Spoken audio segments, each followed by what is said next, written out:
We do. So it's interesting you say that because it's the knee-jerk reaction sometimes with developers who are working with us for the first time, and they're, maybe they're freaking out a little bit because they're like, this cut, like we're over budget. We just need to cut. We need to cut. So we have 200 units. So if we cut the square, and they're just thinking in terms of square footage, which is a natural way to kind of approach it, but they'll think, okay, if we cut each unit by 100 square feet or something, it's like it'll cut this much of cost. And they're sort of doing this just straight calculation.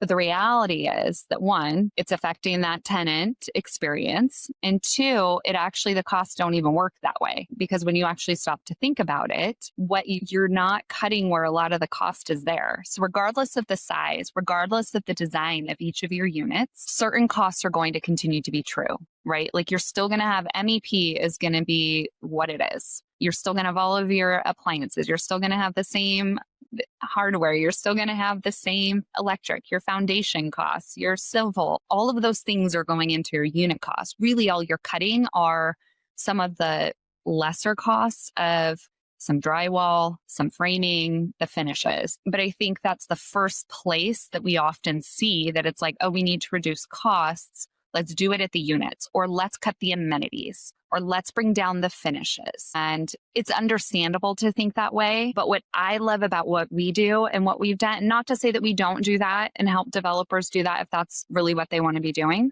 but I would much prefer to help them reduce the costs between the walls and under the floors and keep everything else intact. So that's the beauty of it.